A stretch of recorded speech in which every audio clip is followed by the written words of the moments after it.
오늘은 5월의 첫 번째 주일로서 교회가 전통적으로 어린이 주일로 지키곤 하는 주일입니다. 그것은 5월 5일이 어린이날로 제정되어져 있기 때문이죠. 어린이날은 도대체 왜 생겨지게 됐고 또 다른 나라들은 어떠한가? 인터넷에 검색을 해보시면 어떤 나라들은 4월이나 혹은 6월에 또 어떤 나라들은 오히려 11월에 유엔에서도 1954년경에 전 세계 어린이날을 제정하는 데까지 관심을 기울였었더라고요. 근데 공교롭게도 이런 모든 움직임들은 지난 20세기에 일어났습니다. 왜 그렇게 됐는가? 한 사람이나 한 생각에 의해서 일목요연하게 정리될 수 있는 부분은 아니겠죠. 그러나 보편적으로 사람들이 보는 생각은 모든 나라들이 소위 근대화가 되어지면서 산업혁명 이후에 아동들을 노동 현장에서 그대로 착취하는 일들이 많이 일어났기 때문에 그렇습니다. 전형적인 그저 아주 근세기 이전의 농촌 문화를 한번 생각해 보십시오. 부모님이나 어르신들이나 아이들이나 적당한 수준에서 함께 식생활을 해결하기 위해서 먹고 살기 위해서 같이 농사를 짓고 아이들은 아이들의 형편에 따라 그저 도울 수밖에 없겠죠. 우리나라의 시조 문화 가운데서도 해가 높이 솟았거늘 소치는 아이는 아직 일어나지 않았느냐라는 표현이 나오는 정도가 딱 적당하다고 볼 수가 있을 것입니다. 그런데 근세기에 이 산업혁명이 일어나면서 노동 현장에 아주 노동 집약적인 것들이 많이 필요하게 되어졌죠.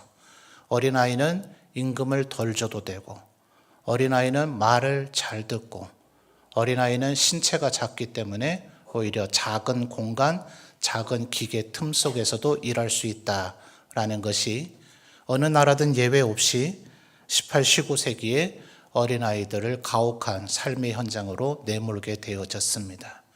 그래서 본질적인 출발은 이 어린아이가 어느 정도 자라나서 청소년기를 지나 어른이 될 때까지는 보호하고 양육하고 교육하는 것에만 전념을 하지 이 아이들을 너무 어린 아이의 삶의 현장으로 내몰아서는 안 되겠다라는 것에 사실은 초점이 있었다 합니다.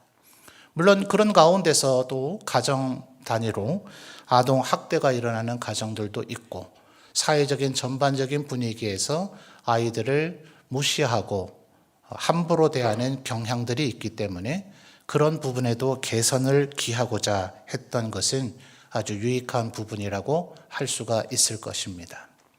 그러나 안타깝게도 지난 20세기로부터 한 100년의 세월이 흘러가면서 지금은 오히려 어린아이들에 대한 너무나 과도한 어떤 사랑과 배품과 오히려 섬김이 집중되어져 있지 않는가.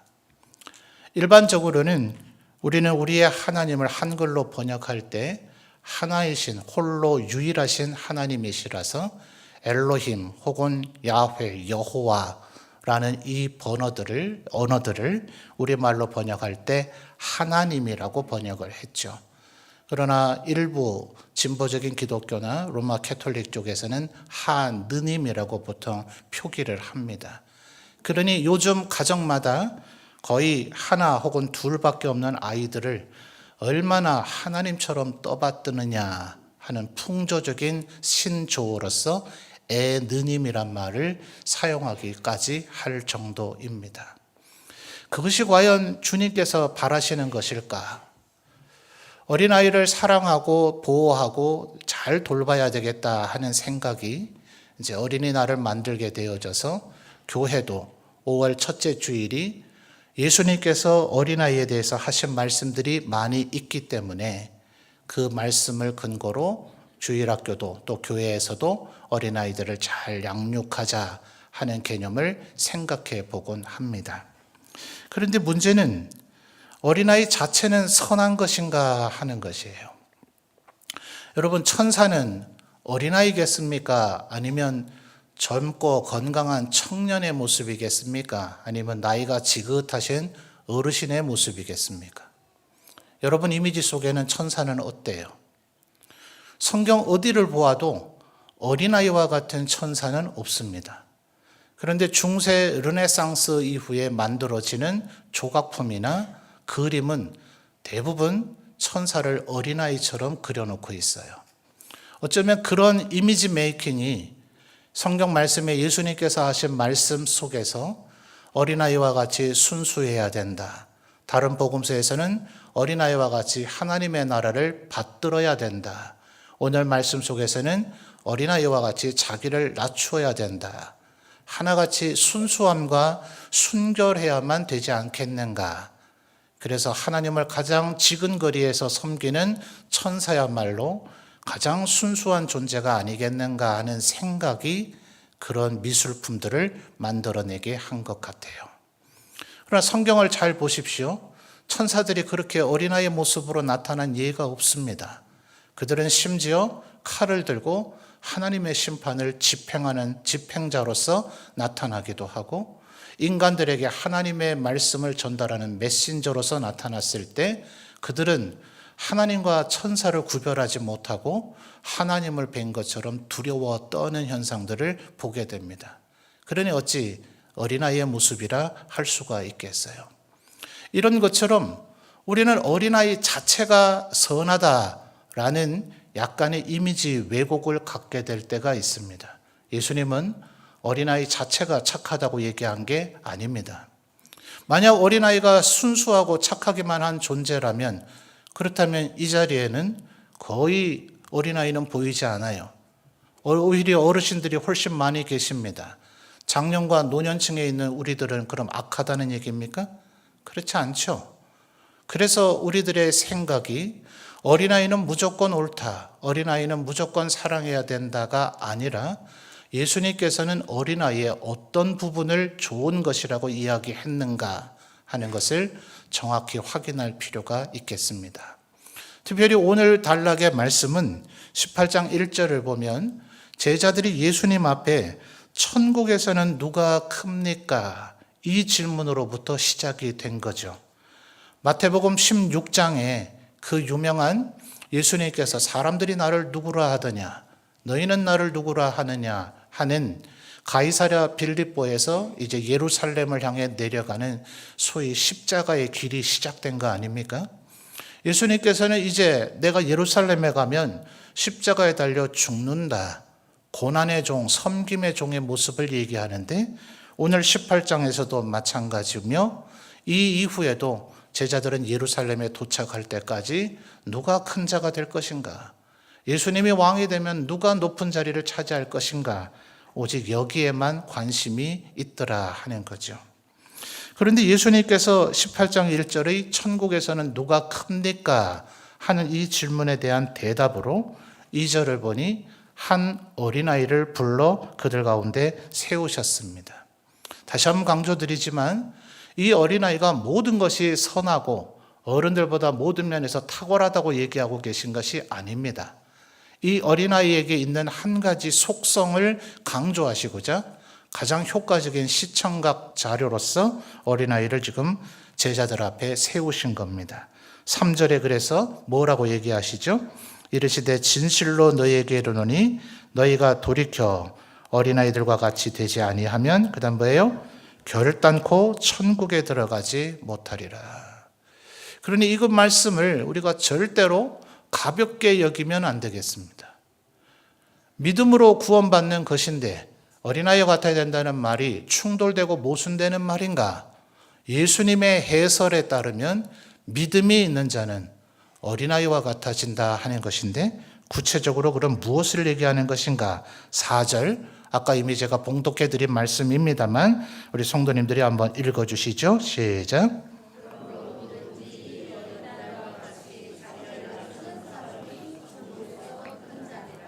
아멘.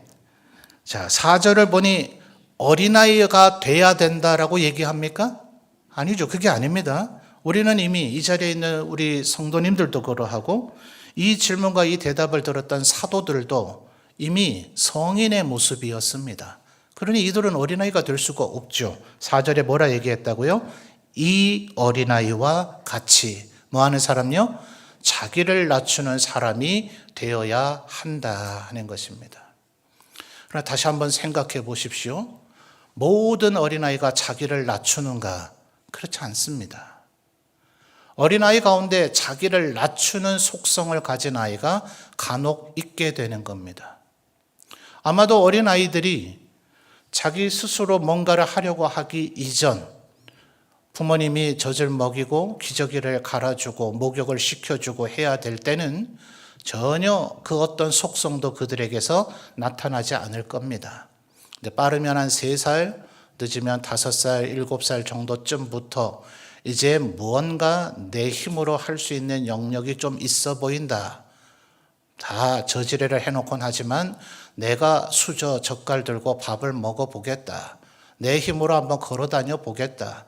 내가 뭔가를 그려보겠다 하는 그런 의욕이 생기기 시작했을 때부터 그렇게 자기를 낮추질 않죠. 그러니 가정마다 미운 3살, 미운 5살, 미운 7살 이런 얘기가 나오는 이유가 바로 거기에 있지 않습니까? 그러니 인간은 본질적으로 자동적으로 자기를 낮추는 사람이 되지를 못합니다. 그러니 끊임없이 부모님들이 먼저 본을 보이셔야 되죠. 출애굽기 20장에 보면 하나님께서 10계명을 주실 때 이런 얘기를 하십니다. 이 계명을 지키는 자에게는 내가 10,000대까지 복을 줄 것이고 이 계명을 지키지 않는 자는 3, 4대까지 보응하리라. 자, 이 말의 의미가 뭘까요? 내가 똑바로 살아야만 내 자녀손들이 저절로 복받고 그들이 어찌하든지 말입니다. 내가 잘못하면 그들이 아무리 잘한다 하더라도 그들이 재앙에 빠진다는 얘기입니까? 그렇지 않죠. 일단은 축복은 10,000대 그리고 징계는 4대까지를 대조해 주심으로써 하나님이 우리에게 주기를 원하시는 것은 축복이지 징계나 재앙이 아니라는 것을 말씀하고 계십니다. 또 구약 성경에서 말하기를 아버지가 포도 열매를 먹었다고 해서 자녀의 이가 시다고 느껴지게 되지 않을 것이다. 각자 자기가 행한 대로 보응을 받게 될 것이다 라고 말씀하셨는데, 그렇다면 도대체 10,000대까지 3, 4대까지 보응된다는 이 얘기는 뭘까요? 이것은 결국 그 집안의 가풍과 분위기가 후손들에게 영향을 주기 때문에 그렇습니다. 여러분, 우리 한국 기독교는 근세기의 도래가 되어져서 우리 교회가 점점 부흥해 갈 때 우리나라의 구구는 날이 갈수록 기울어졌습니다. 1905년에 외교권이 박탈당하고 7년에 군대가 해산되잖아요. 그 1907년에 우리 장로교회 최초의 노회가 하나 겨우 만들어집니다. 1910년에 결국 합방을 당하고 1912년에 우리 조선 예수교 장로회가 비로소 총회를 결성하게 되어집니다. 아이러니하게도 우리 한국 기독교의 부흥은 우리 구조선 대한제국의 몰락과 역전되어지는 현상 속에 있습니다. 그러다 보니 우리 한국 기독교는 나라 빚을 우리 교회가 주도해서 갚자. 3.1 만세운동은 물론이고 국채보상운동을 우리 교회가 주도했습니다. 당시 한국인들이 가장 많은 지출 중에 하나였던 의식주를 제외하고 그것이 술과 담배였기 때문에 술과 담배라도 끊어서 우리가 나라 빚을 갚자. 이것이 한국 기독교가 주도했기 때문에 한국 기독교는 전 세계에 유례가 없는 금주금연의 기독교가 되어졌어요. 아마 이 자리에 주일학교 때부터 신앙생활을 하신 분들은 그것을 마치 성경 말씀인 것처럼 그렇게 배우며 순종하며 자랐을 겁니다. 저도 어릴 때부터 주일학교 교사로부터 많은 후배들을 가르치곤 했어요. 어릴 때 부모님이 다 신앙생활 하시는 아이들의 가정은 술, 담배 안 해야 되지, 그치? 너희들이 이제 중고등학생 되고 청년 되면 유혹을 받게 될 거야? 그때 안 해야 되겠지 하면 예, 그래야죠 라고 얘기를 해요. 그런데 평상시에 주일학교에 아주 잘 참석했던 어떤 여학생이 그게 뭐가 문제인데요? 왜 그거를 금해요, 교회가? 이렇게 아주 발끈하는 모습을 보였습니다. 평상시에 늘 그런 태도였다면 아이의 성품이 원래 그러려니 하겠는데 평상시에는 늘 온순하고 말씀 읽고 예배하기를 힘썼던 아이가 갑자기 반항적인 모습을 보여서 처음에는 의아했습니다. 그런데 그 아이의 가정 형편을 잘 보니 아버님께서 골초세요. 그리고 그 오빠가 아직 청소년기인데 벌써 담배를 하고 있어요.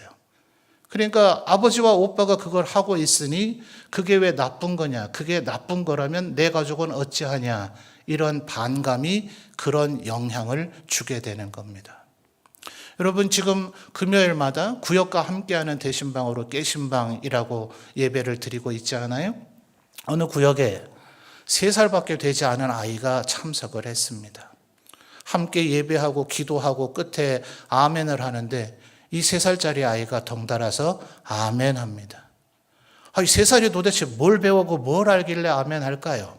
아마도 저는 짐작하건대 그 가정의 부모님과 조부모님께서 가정에서도 힘을 다해 기도하시고 찬양하시고 아이 앞에서 자꾸 아멘 하는 것에 본을 보이셨기 때문에 그런 모습을 갖게 된 것이라고 생각을 합니다. 여러분, 여러분의 자녀들이 예수님께서 지금 모델로 세우신 이 아이처럼 모든 아이가 모든 성품이 이럴 수는 없겠으나 여러분의 자녀가 자기를 낮추는 모습을 배워나가 어릴 때부터 천국에 들어갈 만한 아이들로 자라나게 되기를 주님의 이름으로 축원합니다. 그렇게 되는 것에는 다른 비결이 없어요. 바로 여러분이 먼저 자기를 낮추는 자가 되어질 때 그 모습을 보며 만대까지 영향을 받아 하나님을 섬기는 것이란 이런 것이구나. 하나님을 믿는 것이란 궁극적으로 자기를 낮추는 것이구나. 라는 깨달음과 배움의 자리에 이르게 될 것이다 하는 것이에요. 이 말씀이 지금 4절에 자기를 낮추는, 이 낮춘다 하는 것이 다른 성경에서는 어디에 쓰였는가 한 2구절 정도만 찾아볼까요? 빌립보서 2장 8절입니다.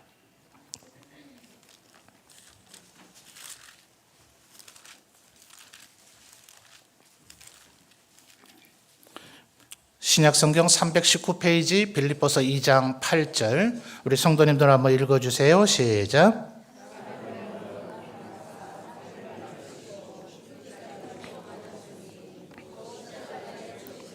아멘. 빌립보서 2장 5절에서부터 11절까지를 소위 바울 사도의 그리스도 찬가라고 이렇게 부릅니다. 5절에서부터 8절까지는 예수님의 낮아지심, 조금 까다로운 신학 용어로는 그리스도의 자기 비하라고 얘기하는데 8절에 정확히 똑같은 자기를 낮추시고 라고 나왔죠. 하나님, 근본 하나님의 본체셔서 하나님의 보좌에 앉아 계셔야 될 그분이 인간이 되셨다. 이 세상에서 천하를 다스리는 왕족의 아들로 말 그대로 왕자로 태어나셨어도 그 자리는 하늘 보좌에 비하면 비천할 것인데 목수였던 요셉의 아들로서 말구유에서 태어나셨다. 그의 인생이 호화로운 권력을 가진 자로 살아가셨어도 그분에게는 오히려 비천한 자리라 할 것인데 주님은 언제나 길에서 주무시고 잠잘 곳이 없으셨다. 로마 황제를 빗대면서 독수리도 둥지가 있고 또 유대의 헤로당을 빗대면서 여우도 굴이 있지만 인자는 머리 둘 곳이 없다. 그래도 나를 따르겠느냐. 주님 스스로 그 모습을 보이셨죠. 그리고 끝내 발가벗겨진 채로 십자가에 달려 돌아가셨습니다. 그러니 그분의 이 세상에서의 육신의 몸을 입으신 생애 전체가 끊임없이 낮아지심이었습니다. 예수님은 그저 제자들에게 주님은 조금 더 그렇게 하지 않으시면서 너희는 낮아져야 된다. 자기를 낮추는 자가 천국에 들어올 것이다 라고 얘기하신 것이 아니라 스스로 그런 삶의 본을 보이셨더라 하는 겁니다. 야고보서 4장 10절로 가볼까요? 야고보서 4장 10절입니다.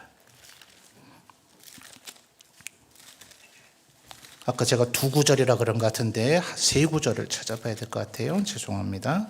야고보서 4장 10절입니다. 앞에 스크린에도 나오네요. 성도님들 읽어주세요. 시작.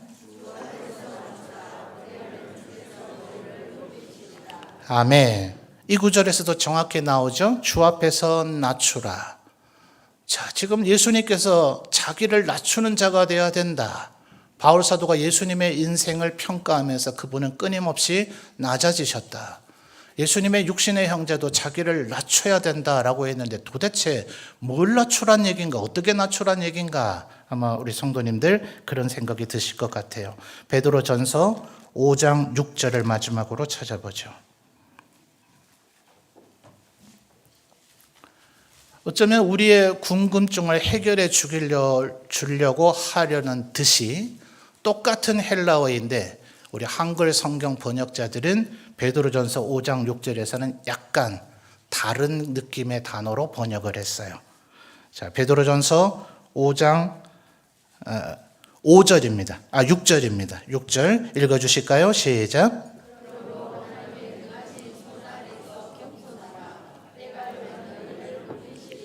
아멘.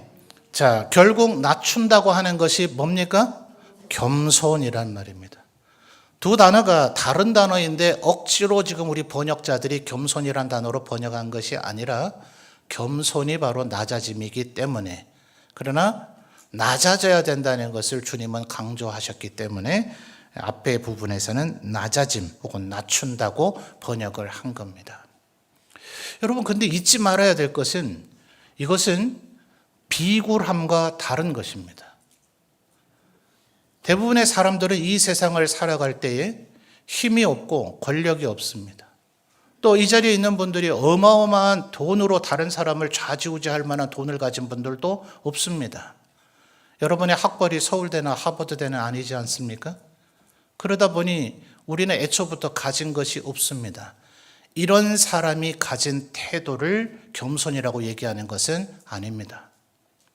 예수님께서 아까 빌립보서 2장 8절에서 자기를 낮추셨다. 그분은 하나님이신데 낮추셨다. 여러분이 먼저 기억해야 될 것은 우리가 예수 그리스도를 믿게 될 때 요한복음 1장 12절에서 뭐라 그랬죠? 영접하는 자, 곧 그 이름을 믿는 자들에게는 뭐예요? 하나님의 자녀가 되는 권세를 주셨다. 지방 영주의 아들들이 아닙니다. 코딱지만한 작은 나라의 아들이 아닙니다. 우주 만물을 창조하신 하나님의 자녀로 우리를 삼아주셨습니다. 우리가 힘없고 약하고 가진 것 없고 뭐 돈이 없고 건강도 안 좋아서 남에게 숙여야 되는 것이 아닙니다. 우리는 가장 존귀하신 하나님께서 그의 아들, 딸로 삼아주셨고 천국에 이르러 호련히 변화되어지면 그리스도와 함께 세세토록 왕노릇하게 될 사람입니다. 문제는 이것에 너무 창념하다 보면 우리가 겸손을 망각해버릴 수가 있습니다. 그래서 주님은 지금 이 얘기를 하시는 겁니다. 어린아이를 주목해라. 어린아이를 본받아라. 그런데 그 어린아이에서 본받아야 될 점은 자기를 낮추는 것이라고 주님은 이야기하셨습니다.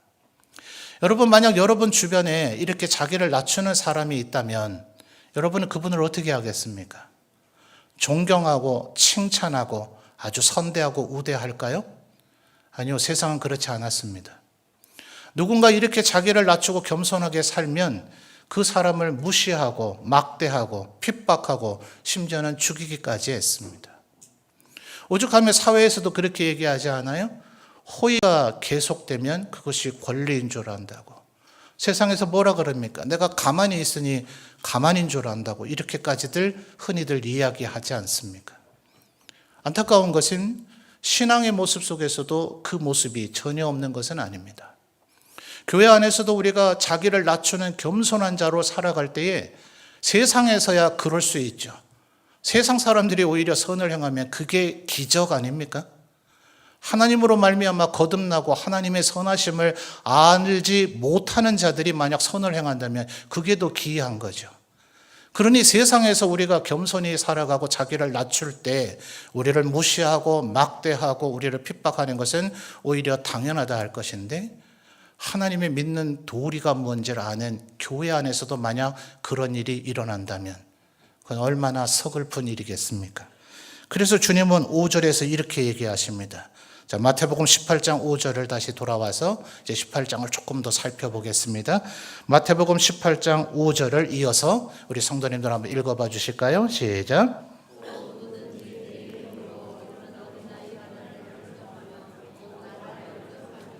아멘. 자, 5절 잘 보십시오. 또 누구든지 내 이름으로, 그 다음 나오는 단어가 뭡니까? 이런. 이게 지금 이런 문맥에서는 이런 단어가 제일 중요합니다. 예수님은 지금 어린아이를 영접하면 나를 영접하는 것이다 라고 얘기한 게 아닙니다. 어떤 어린아이요? 이런 어린아이. 어떤 어린아이요? 자기를 낮추는 자. 그러니 자기를 낮추는 자를 누구 대하듯이 해야 됩니까? 예수님 대하듯이 해야 됩니다. 여러분의 주위에 이렇게 자기를 낮추는 겸손한 분을 보거든 예수님의 모습이 저러셨겠구나 라고 그를 인정해 줘야 합니다. 그를 존대해야 됩니다. 만약 그렇게 하지 않는다면 6절 말씀 이어서 읽어보실까요? 시작.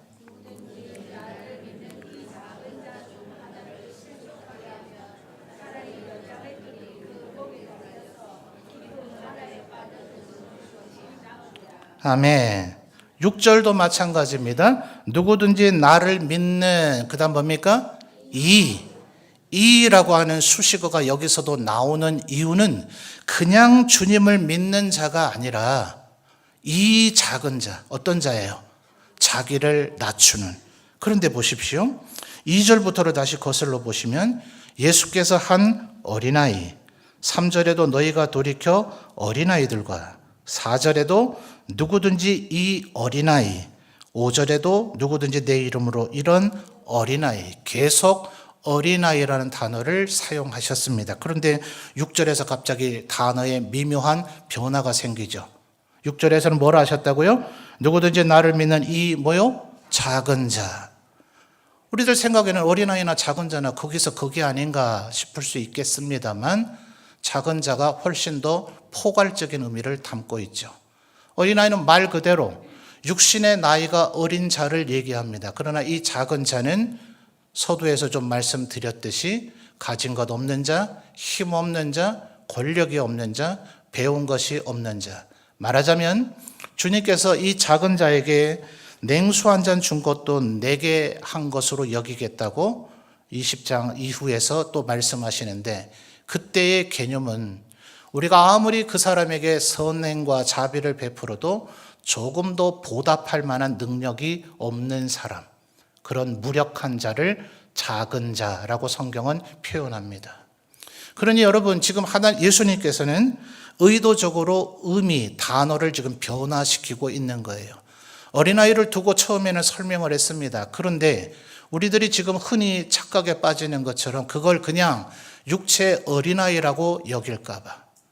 그래서 우리들 가운데 육신의 나이가 얼마이시든지 간에 우리는 하나님 앞에서는 어린아이와 같은 존재인 줄 믿습니다. 그러니 우리의 육신의 나이가 얼마이든지 간에 우리는 자기를 낮추는 자로 살아가야 된다. 그리고 그 자기를 낮추는 자를 예수님 대하듯이 해야 된다. 그리고 그런 사람을 실족해 하는 자는 연자 맷돌을 목에 메고 깊은 바다에 빠지는 것이 나을 것이다. 여러분, 6절의 이 얘기가 예수님께서 지금 얼마나 강조하고 싶으셨으면 7절에 실족이라는 단어가 3번 반복됩니다.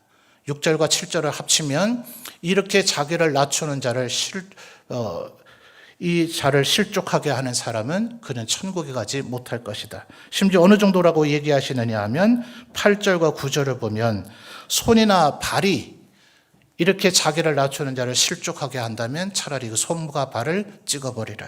9절에 네 눈이 만약 자기를 낮춘 자를 실족하게 만든다면 그 눈을 빼버리라 할 정도로 주님은 자기를 낮추는 자를 존대하고 선대해야 된다고 이야기하고 있어요. 이어지는 10절 말씀 우리 성도님들 읽어볼까요? 시작.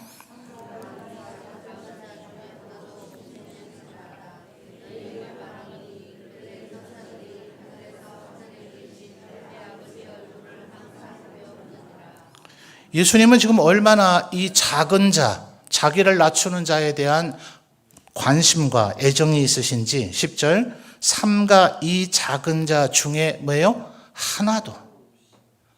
아마 우리들 중에서는 조금 자기를 낮추는 자 어떤 이는 존중하고 존대할 수 있을 겁니다. 그래도 뭐 이 사람 정도야 아니라는 거죠. 주님께서 지금 뭐라 그러셨습니까?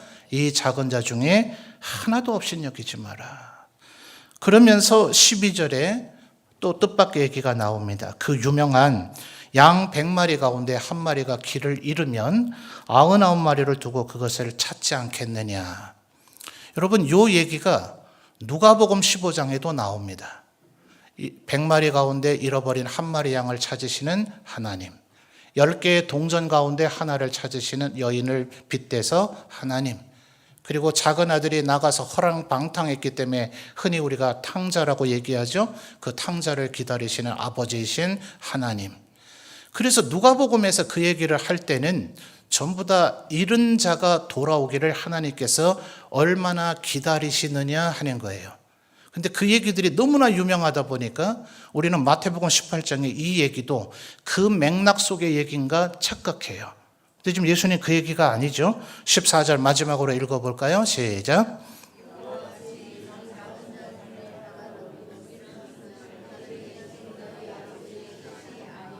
아멘.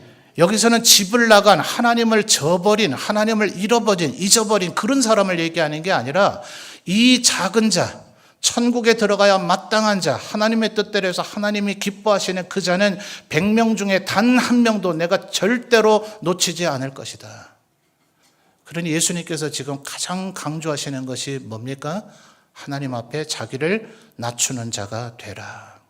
그래서 여러분, 우리 가운데 이렇게 겸손히 자기를 낮추는 자가 있다면 그를 칭찬하고 칭송해야 합니다. 그런데 문제는 가끔 우리가 보면 당신은 끊임없이 낮아져라. 성경에는 이런 그리스도인들의 덕목을 얘기할 때 계속해서 서로라고 하는 단어를 쓰고 있다는 것을 기억하셔야 됩니다.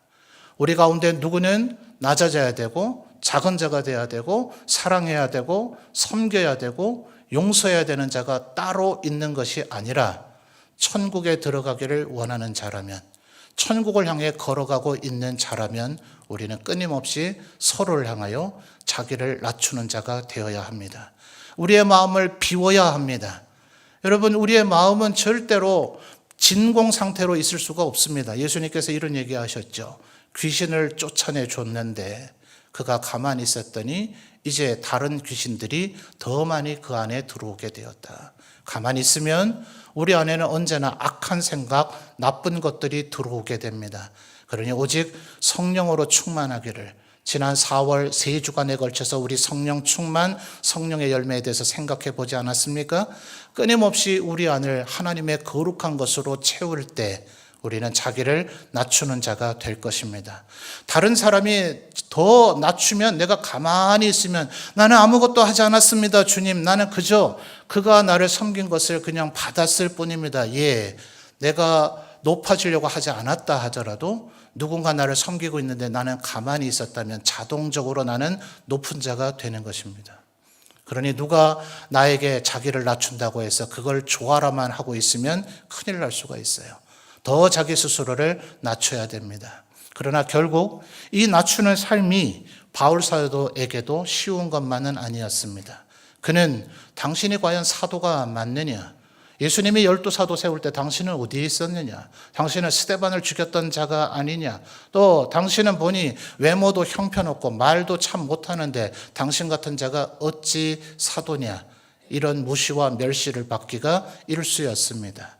그래도 바울 사도는 자기를 낮추는 것을 중단하지 않았죠. 그래서 갈라디아서에서 뭐라고 얘기합니까? 계속해서 선을 이루라. 낙심하지 않고 포기하지 않으면 때가 이름에 거두리라. 그러므로 내 사랑하는 형제들아, 항상 견실하여 더욱 주의 일을 항상 힘쓰는 자들이 되라. 이는 너희 수고가 헛되지 않은 줄을 알미라. 자기를 낮추는 자가 천국에 들어가게 될 것입니다. 끊임없이 자기를 낮추시는 저와 여러분 되시기를 주님의 이름으로 축원합니다. 기도드리겠습니다. 하나님 아버지 감사합니다.